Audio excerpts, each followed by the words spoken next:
Free gardening classes part 4 में आपका बहुत बहुत स्वागत है। यदि आप बागवानी करना चाहते हैं और आपको जानकारी बिल्कुल नहीं है, आप बिगनर्स हैं, तो आप ही के लिए मैं एक ऐसी सीरीज बना रही हूँ जिसमें बागवानी से संबंधित छोटी छोटी बातों पर मैं विस्तार से चर्चा करूँगी।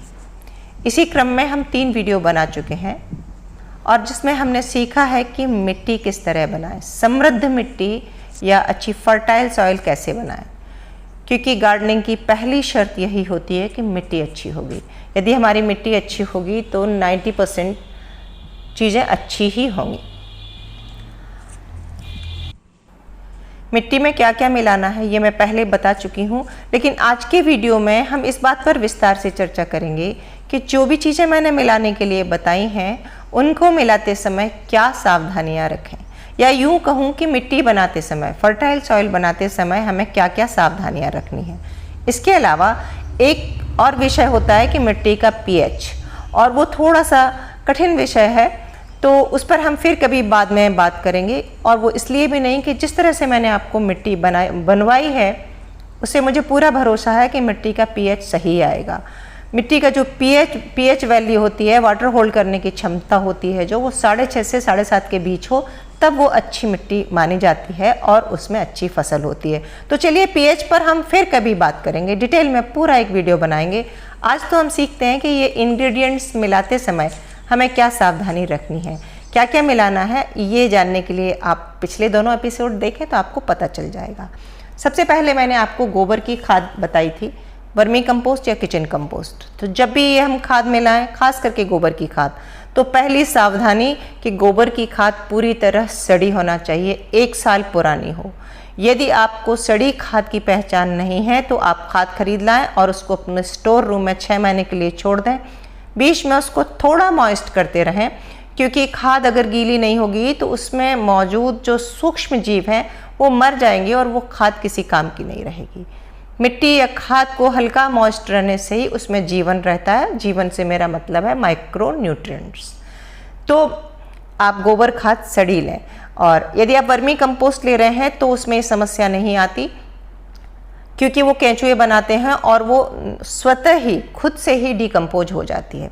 यदि आपने खाद लाके वर्मी कंपोस्ट इकट्ठी रख ली है तो उसे सूखने न दें, उसमें कभी कभी थोड़ा पानी का छिड़काव कर दें ताकि वो गीली बनी रहे और उसमें माइक्रो न्यूट्रिएंट्स बने रहें। इसके अलावा जब भी हम खाद यूज़ कर रहे हैं तो यूज़ करने से पहले हमें स्टरलाइज करना है। स्टरलाइज का मतलब थोड़ी सी सनलाइट दिखाना है ताकि उसमें से फंगस ख़त्म हो जाए। दूसरा इंग्रेडिएंट्स है कोकोपीट। ये आजकल महानगरों में बहुत यूज होता है, और ये दक्षिण भारत में जो नारियल की फसल होती है उसके जो ऊपर छिलके से बनाया जाता है, पाउडर फॉर्म में होता है, और इसे कंप्रेस करके ब्रिक के रूप में ये हमें मिलता है। अलग अलग वज़न की ब्रिक हमें ऑनलाइन मिल जाती हैं, और ये मिट्टी को हल्का करता है। टेरेस गार्डनिंग के हिसाब से अच्छा मटेरियल है। मैंने पहले भी बताया कि यदि कोकोपीट नहीं है तो भी अच्छी गार्डनिंग हो सकती है, लेकिन यदि कोकोपीट इस्तेमाल कर रहे हैं तो सावधानी ये रखना है कि इसके प्रोसेसिंग में इसमें सॉल्ट बहुत ज़्यादा क्रिएट होता है, तो हम इसे धोकर इस्तेमाल करें। इसकी ब्रिक को पानी में डालें, ब्रिक को गलाते ही वो पाउडर फॉर्म में आ जाती है, और फिर उसको 2-3 बार पानी से अच्छे धोकर हम सुखा लें पूरा सनलाइट में। इसको भी 80% सुखा लें, बाकी मॉइस्ट रहने दें। इस ब्रिक को गलाकर कैसे हम पाउडर बनाते हैं, कैसे धोते हैं, इस पर मैं विस्तार से अलग एक वीडियो बनाऊंगी। अभी तो आप ये सावधानी के तौर पर जान लें कि गोबर की खाद सड़ी हुई चाहिए, फुल डिकम्पोज, और कोकोपीट अच्छी तरह धुली हुई चाहिए। अगर कोकोपीट धुली नहीं होगी तो मिट्टी का पीएच बिगड़ जाएगा। पीएच क्या है ये मैं डिटेल में फिर कभी बताऊंगी। तीसरी चीज़ है मिट्टी। आपने कहीं से भी मिट्टी मंगाई है तो आप कोशिश करें कि प्लॉट से अगर मंगाएं तो ऊपर की टॉप लेयर मंगाएं, तब आपकी मिट्टी बहुत अच्छी होगी। लेकिन यदि नहीं भी मिली टॉप लेयर तो कोई बात नहीं, आपने जो भी मिट्टी मंगाई है उसको छत पर धूप में डाल दें, मिट्टी को स्टरलाइज करें। जब आप पौधे की तैयारी कर रहे हैं तो जैसे किसान बहुत पहले से खेत की जुताई करके छोड़ देता है धूप लगने के लिए, मिट्टी को धूप लग जाती है, मिट्टी शुद्ध हो जाती है, उसमें से जो भी फंगस जनित रोग वाले जो कीटाणु होते हैं वो मर जाते हैं।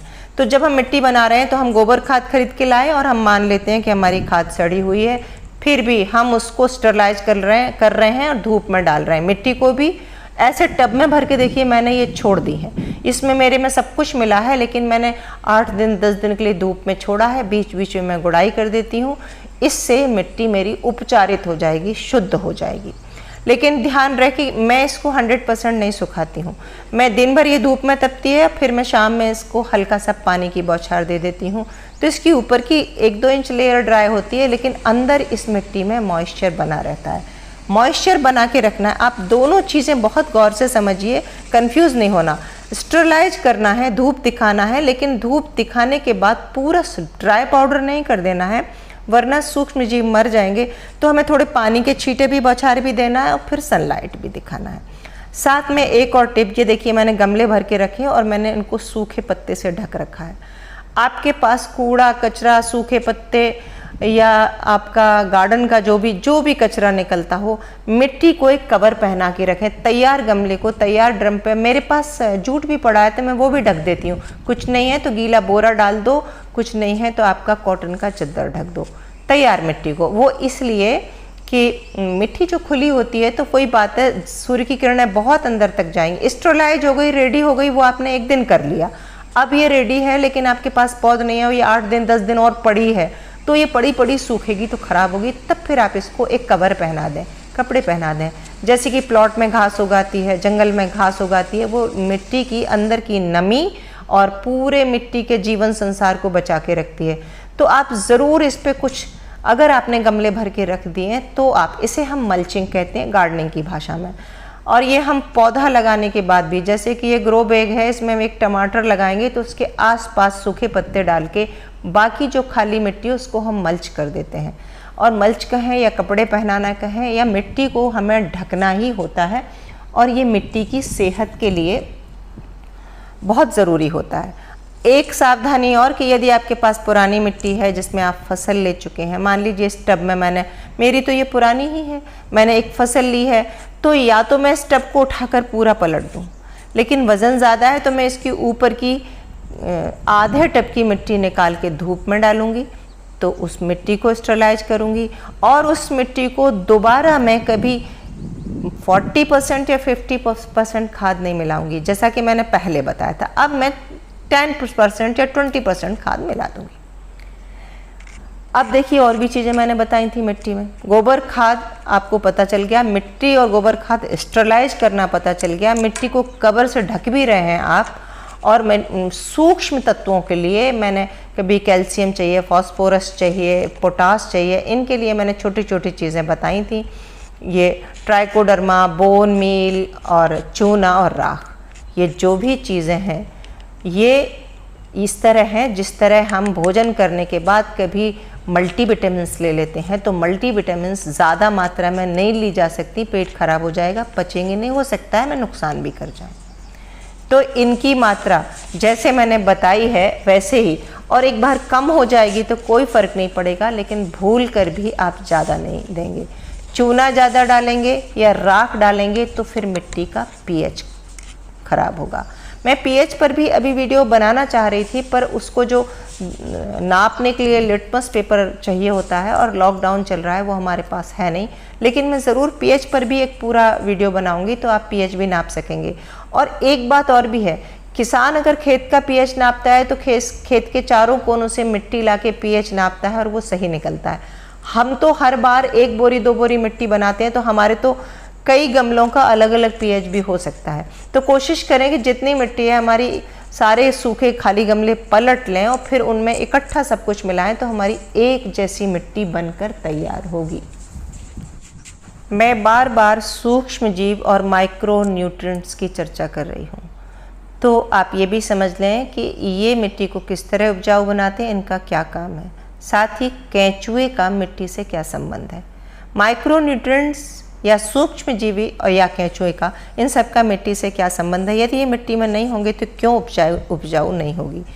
तो जो मिट्टी के ऊपर पत्ता सूखा जो भी गार्बेज पड़ता है, या मनुष्य या पक्षियों की, जानवरों की बीट, या मरने के बाद उनके अवशेष, जो भी जीवन है वो मरने के बाद अगर डिकम्पोज होता है, वो डिकम्पोज करने में ये माइक्रो न्यूट्रिएंट्स पूरी भूमिका निभाते हैं। अगर ये नहीं होंगे तो वो मटेरियल डिकम्पोज नहीं होगा और हमारी मिट्टी फर्टाइल नहीं होगी।